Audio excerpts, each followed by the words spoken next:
Good morning, everybody. It's the day after my birthday. I'm wearing a red Christmas onesie that Eric got me for my birthday. Something very special happens on my birthday, and I think we should start this tradition in our family, Flynn. What do you think?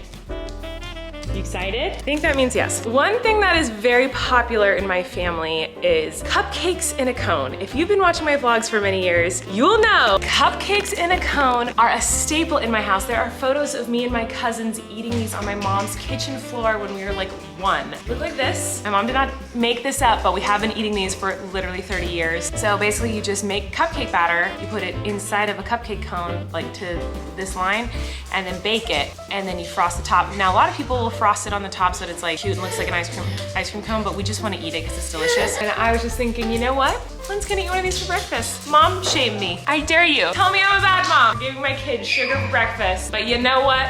I don't care. He's gonna love it. I'm gonna love it. He might just have a horrible nap today, and I'm fine with that. I get to deal with the consequences, not you. So let me live my life, and don't mom shame me for giving my kid a treat. Flynn, you want a treat? You want a treat? Yeah. Okay. Ready? Happy day after birthday to mommy. Good boy. Here you go. What do you think? Is that good? Good. Live your life, kid. Is that good? Ice cream. Yeah.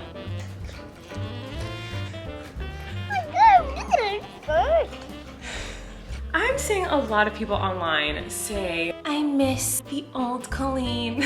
That not like in a mean way. They're saying like, I miss when Colleen would make whipped coffee and make bread every day. Which is so funny because, you know, at the beginning of quarantine, the very beginning of quarantine, I feel like that's when everyone was the most scared. And that was when everyone was the most uncomfortable, freaked out. And that was the time when I was making whipped coffees every day and bread every day. Because at that time, I couldn't get anything at the store. Everything was gone off the shelves. So we couldn't get bread, we couldn't get jelly. I had to make jelly from scratch. We couldn't get vegetable oil. We couldn't get like literally anything.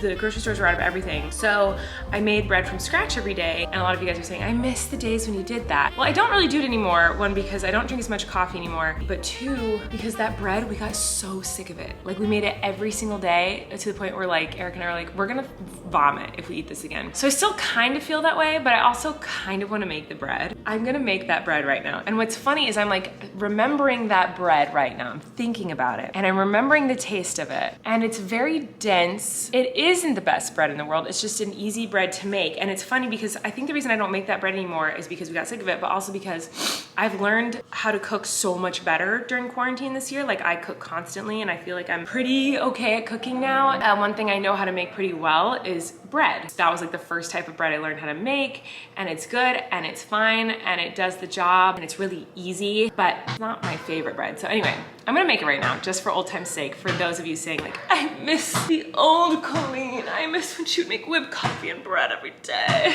So I'm gonna make it for you. Okay, found the recipe. 3 cups of warm water, not boiling.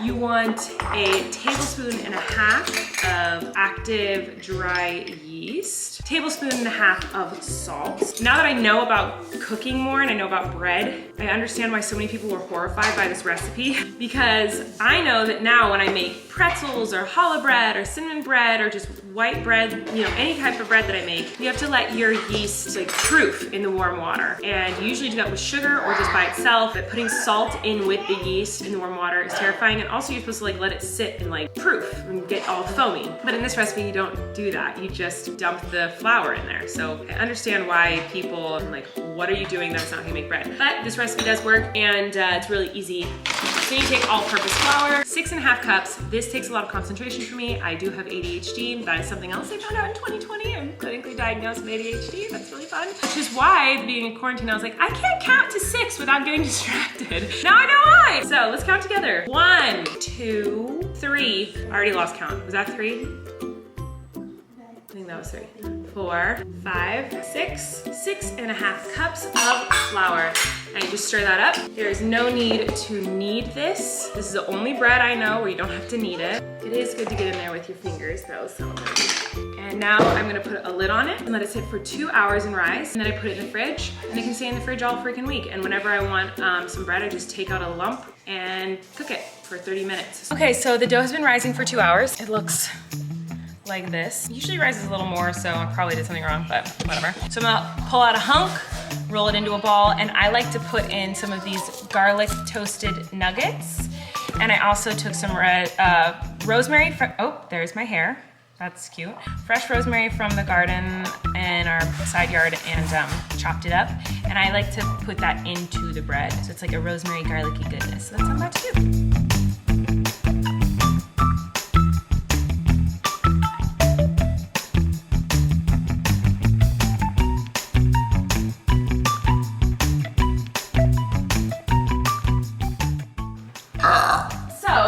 Is my dough ball. Here's the rest of the dough, so I still have a bunch of dough left. And you put the lid on and you pop this in the fridge, and then whenever you want some bread, you take it out of the fridge, you let it rest for like 20-ish, 30-ish minutes, and you let the oven preheat. I use a pizza stone, so I preheat the oven with the pizza stone inside, and you cook it for like 35, 40 minutes, doesn't really matter, just make sure the inside is cooked all the way through. So I'm gonna let this rest for 20 minutes and then pop in the oven, and then we're gonna have some bread that I hate. But it is good bread. I just got sick of it because I ate it every day for like 4 months, so anyway. Oh my goodness, you guys. I just deleted a video on my TikTok because I posted a video of me singing Have Yourself a Quarantine Little Christmas, and the lyrics were as follows. Have yourself a quarantine little Christmas. Seems like we all forgot that we're still in a pandemic, so stay 6 feet apart and wear your mask. It's really not that hard. Those are the lyrics. And so I went to look at the comments, but people are really pissed, and they were saying that I should never tell other people to not see their family when I see my family, and it's tone deaf of me and all this stuff. And I'm frustrated and sad because I didn't say people shouldn't see their families, and I didn't say that everyone has to stay home and not go anywhere. The only lyrics that I sung were have yourself a quarantine Christmas. We are all quarantined, so I assumed everyone knew that just meant how we are this year in 2020. Stay 6 feet apart and wear a mask. Those are the 3 things I said, and people in the comments all just were like, how dare you tell us we aren't allowed to see our families? I didn't say that, and I would never say that. And I'm so appreciative of all the essential workers, and I've said time and time again in my vlogs, like, I have the privilege of having a stay-at-home job where I'm able to be home and I'm able to get my things delivered and I'm able to be super duper quarantined, because I know there are people out there who don't have that privilege, who have to go to work every single day, who have to go be around people every single day. So if I can do my part to help not spread it to those people who are essential workers, who I'm so grateful for, I'm gonna do that. And I would never tell other people or shame other people who have no choice but to go out and work and need to see their family for mental health. You guys know I love my family and I would die without my family. I would never tell people you should not see your family. Like, I would never do that. And it's so frustrating that people took me saying stay 6 feet apart and wear a mask and twisted that into me telling everyone that they should not see their family for the holidays. Did not say that. I would never say that. So if you took it that way, no, that is not what I meant, and I'm sorry I didn't like clarify more. The reason I was inspired to sing those lyrics was because I'm sick of seeing, if I'm being honest, I'm sick of seeing influencers go out and party without a mask on. And I'm sick of people going out and doing things without masks on in big groups. And they're not essential things. I'm talking about parties and late nights with big groups of friends. I'm not talking about family gatherings and small groups of people. I'm not talking about grocery shopping or going and running your errands. I was just saying stay 6 feet apart, stay 6 feet apart. Stay 6 feet apart and wear a mask. That's all I was trying to say, and everyone got really mad at me. And I think it's just a really sensitive topic because everyone's so judgy on it. Like, everyone's judgy one way or the other. Like, people are either like, this is ridiculous, COVID's gonna be around forever, so why are we having to do all this stuff? or they're like, wear your mask or you're Satan. Anyway, I deleted the video because it was just getting so misinterpreted, and I don't want people thinking that I was shaming others. But it was frustrating because I didn't say don't see your family for the holidays. I just said wear a mask and stay 6 feet apart. Ugh, I'm so frustrated because I don't want people thinking that I was saying that to them. Like, I see my family. You guys know I see my family, and we do it in the safest way that we can. We all quarantine and don't go anywhere, don't do anything, so we can see each other. But there are family members I haven't seen in 9 months. There are friends I haven't seen in 9 months because they aren't as quarantined as we are, and we just want to make sure we're keeping them safe and they're keeping us safe, and that's what we're choosing to do in our household. And I'm not trying to tell anyone else that that's what you should do in your household. We are all different. We all have different needs. We all have different jobs. We all have different families. We all have different brains and feelings and emotions. I would love if everyone was staying as safe as possible, but I have no place to tell everyone else what they should and shouldn't do, except for wear a mask and stay 6 feet apart, because that is what the CDC has told us to do for health reasons, and I trust our doctors and our nurses and our scientists. And if they say that and they're asking us to do that and asking us to spread that information to keep each other safe, I will spread that information. So the only thing I will ever encourage anyone to do is stay as safe as you can, stay 6 feet apart from other people, keep your distance, and wear a mask. That's all I was saying, and that's all I will ever say. I just didn't think it could be taken in a way of like, well, she saw her family and now she's telling us we can't see ours. Like, that is not what my intention was, and so I just deleted it, and I'm really sorry to anyone that if I hurt your feelings. But yeah, I just wanted to clarify that for anyone on here who saw that TikTok. I just want everyone to be happy. Okay, bye. Kory and I are surprised. We're doing a Sassy Dance for the concert on Saturday. You guys got a little sneak peek here, but if you want to see the full new Sassy Dance, you're gonna have to tune in to the live Christmas concert on Saturday, the fundraiser concert about cancer. So here we go. Honestly, if Juilliard doesn't call us after this, I know. I'm over. I'm suing.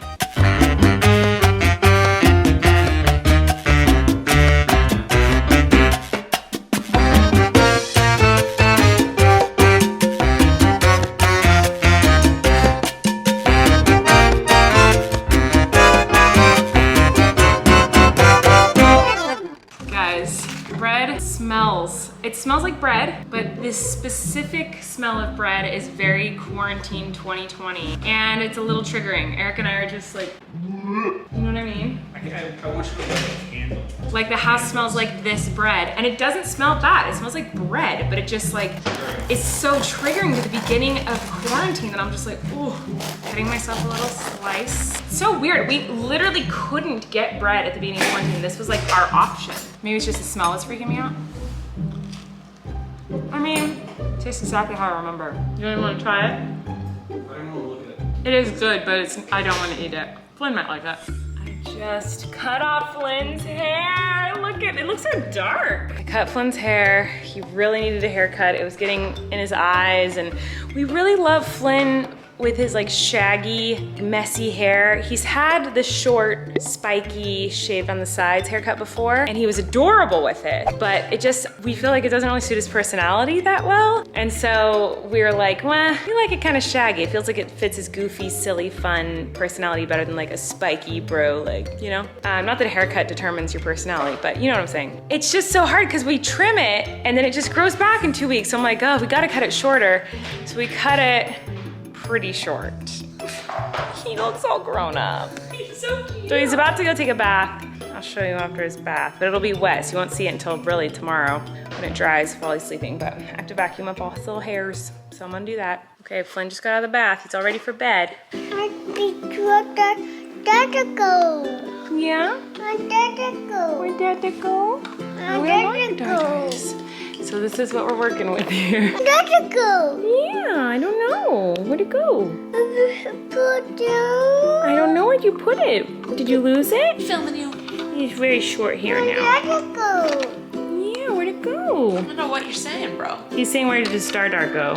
Oh. There's a darter that he likes to put in that. Which one? What does it look like? Black. Daddy go. I saw a black darter. Is it this darter? That's the one, Flynn! That's it! You've been missing it for hours! Yeah. I think he looks super handsome. It's so hard like not having a professional to do his hair because I'm like, I don't want to mess it up. But yeah, we managed to get it really short on the sides, but still has a lot of length on top, so it's not the like spikes, which is funny that like we're like, spikes don't suit him because his whole first year of life, he had really spiky, sticky up straight hair. No matter what we did, we'd wet it down, we'd put gel in it, anything, and it was just like, blink, like his hair just stuck straight up when he was a tiny baby. It was so cute. It'll probably be grown out and shaggy by his birthday, so as long as it's not in his eyes, it's fine. I know, Daisy, I agree. So I'm so out of shape that dancing with Kory today for an hour made me so exhausted. Like my whole body's sore and tired, literally from like barely moving my body. Like that's so embarrassing. 2020 has destroyed me, but I just need to talk to you about how my husband keeps talking dirty to me and he won't stop. Like dirty. I'm stressed. Stop. Okay, so Tickles. Eric and I both have like, you know, when we get stressed or we're tired or we just want snuggles, cuddles, whatever. How do I explain this? So basically, if Eric is stressed out, he'll be like, can you tickle my head? Can you tickle my back? And I do the same thing. I'm like, can you play with my hair? Can you tickle my back? Can you give me cuddles? Like we'll ask the other if we need a little bit of extra affection if we're stressed or anxious or whatever. So he's been stressed lately because he has like a lot of work coming up. It's all very exciting stuff, but he wanted me to give him tickles, like head scratches, like back tickles. But he said, can you give me stress tickles? And I said, what? He said, I need stress tickles. I was like, what about your testicles? What do you need on your testicles? What? And he's like, stress tickles. And I was like, you cannot call it that. And now this is like, If you don't put that on a t-shirt tomorrow, love, you cannot say that ever again. He keeps saying it. So this was a few days ago, and then he said it again yesterday, and then he just said it to me again. Not even because he mumbles, Hey. so he doesn't say like stress tickles. He says stressticles. whoever's watching this, if you want Stressticles merch, No one wants stressticles merch, and also. tweeted Colleen asking her. That sounds so weird. So he wants me to give him stress tickles, like he's stressed. So he wants me to give him. Stressticles. He needs tickles because he's stressed. But when you say stressticles like that, I just don't like it. Don't say that. Like sweatpants that just says Stressticles. No one wants pants that says stressticles. Hoodie. Anyway, inappropriate. I'm sorry. I know I have an older audience now, but I do know that there's still some young people out there who might watch my channel that might not have been very family friendly, but. Wait, you can't say tickle? You can say stress and you can say tickle and you can say stress and tickle. You can say, can you give me some tickles? I'm feeling stressed. But you cannot say, can you give me stress tickles? And he won't stop. I'm going to tickle his back because he is stressed. And we're gonna watch a documentary and go to bed. Big day for both of us tomorrow. He's a big work day, I have a big work day. So we're gonna try to get some sleep. All right, I love you guys. I'll see you tomorrow.